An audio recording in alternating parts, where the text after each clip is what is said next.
Hello and welcome back to Bicycle Legs and another edition of In Defense Of. Today I'm going to be looking at another album that's pretty much hated within the progressive rock community again, both within the fan base and the critics. And the album that I'm going to be talking about today is Under Wraps by Jethro Tull.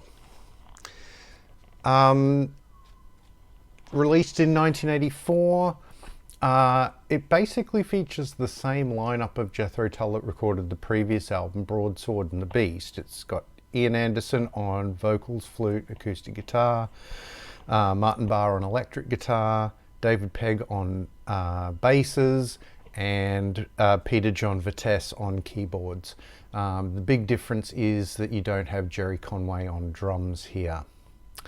And two things I'm going to say right off the top. One is I understand why most people don't like, or this is their least favourite Jethro Tull album. To be honest, it's probably pretty low on my list too, but that doesn't mean I think it's a pile of garbage the way that a lot of fans and critics do. That's kind of the point of these In Defense Ofs, is not to say that this is the best work in an artist's catalogue. Rather, it's to say that, you know what, these albums that get critically panned actually have some really good music on them.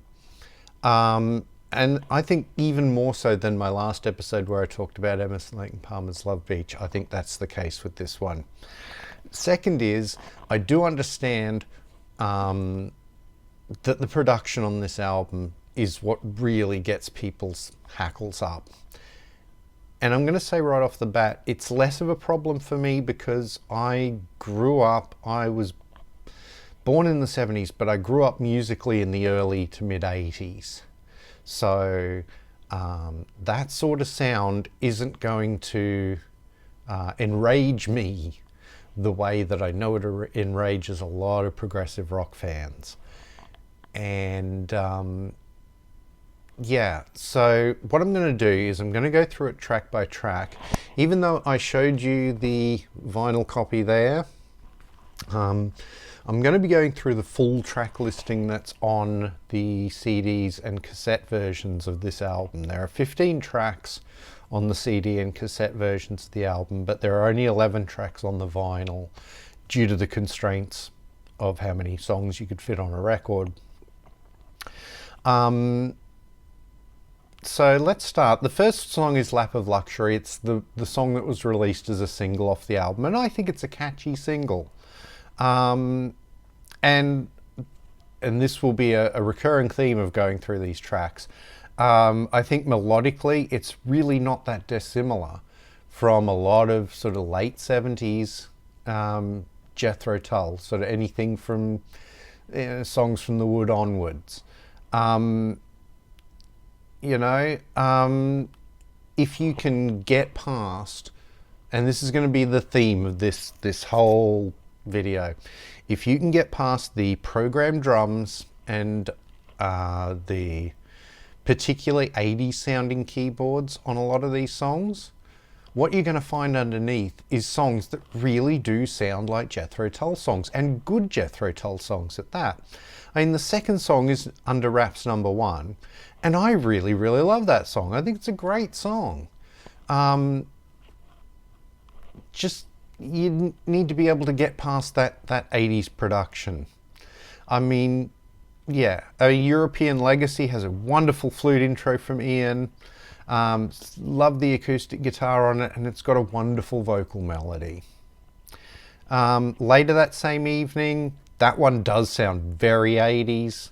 It's not as good as the first 3 songs, but it's still definitely got that distinct Jethro Tull sort of flavour to the melody. Saboteur is a good song. It's got a nice guitar solo. This one in particular, though, the drum machine really struggles with the sections that have got sort of non-4/4 time signatures. It gets into some tricky time signatures, and the drum machine really doesn't handle that at all. Radio Free Moscow, lyrically and melodically, is a very, very Jethro Tull song. I mean, a lot of the songs on here have to do with sort of espionage and that sort of thing. It's a good song. I really like it.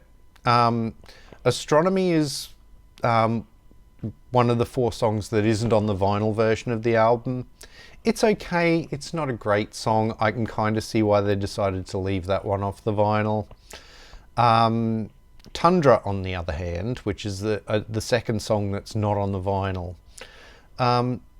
Really good proggy keyboards, the intro and throughout it. I really, really like that song. I think it's a great song. Nobody's Car is another very Jethro Tull song. Again, if you can get past those synths and drum machines. Again, the recurring theme of this whole video.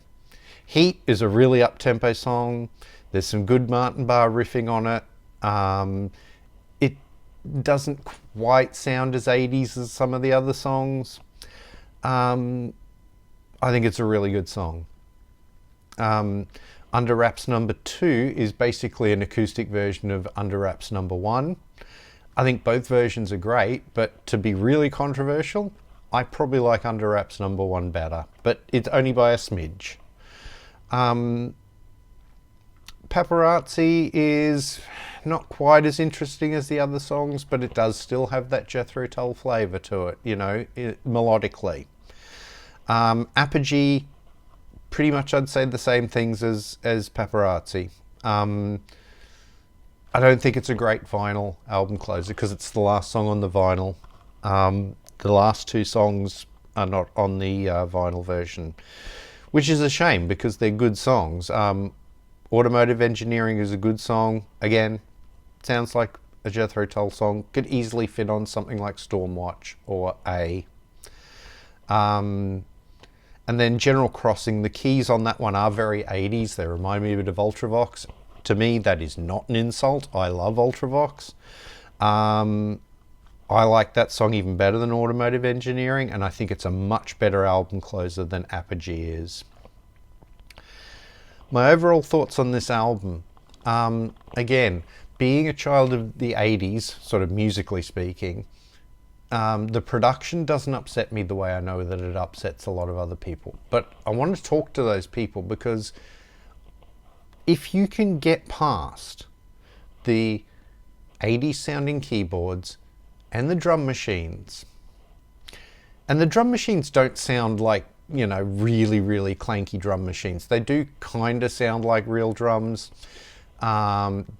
You can tell in the performance, as it were, that they're drum machines rather than live drums. But if you can get past that, the instrumentation on this album, the songs themselves are really well written for the most part. I think a lot of them could fit on Stormwatch, could fit on A, could fit on Broadsword and the Beast, and those are all albums that I know Jethro Tull fans like a lot better than this album. So, you know, my sort of plea, as it were, to Jethro Tull fans is go and have another listen to this album and try and listen past that 80s production, those drum machines, those synths. Because if you can get past that instrumentation, there's a lot to enjoy here. Ian Anderson is in fine voice. You know, I'd argue he's pushing his vocals as far as they ever went. In fact, he kind of blew his vocals out on the tour for this album and was never quite the same afterwards. The songwriting on this album is really, really strong. So yeah, my plea is try to listen past the production. And I think that as a Jethro Tull fan, you might find a lot to like here because the songwriting and the performances are really, really good. Anyway, that's my thoughts on Under Wraps by Jethro Tull. I think it's a worthwhile album. Let me know in the comments what you think, whether it's an album that you think's underrated or whether you think it's a pile of garbage. If you've never listened to it before, please go have a listen. Tell me what you think. Probably not the best place if you've never really listened to Jethro Tull. Probably not the best place to start with them, obviously. But yeah, tell me what you think in the comments below. Please do like, share and subscribe. It really helps the channel out. If you're new to the channel, please go and have a look at my other videos. I have another In Defense Of video where I talk about Emerson, Lake and Palmer's Love Beach, and it's been my most successful video to date. I have a lot of other stuff, sort of both progressive and non-progressive, so if you're a prog rock fan, you'll probably find some stuff you'd really like. And if you're not, there's stuff there for you too. Follow me on Instagram or Twitter at bicyclelegs. On my Instagram, I'm mostly posting the records I happen to be listening to at the time. On Twitter, I talk about anything and everything. Thank you very much for tuning in, and I'll see you in the next one.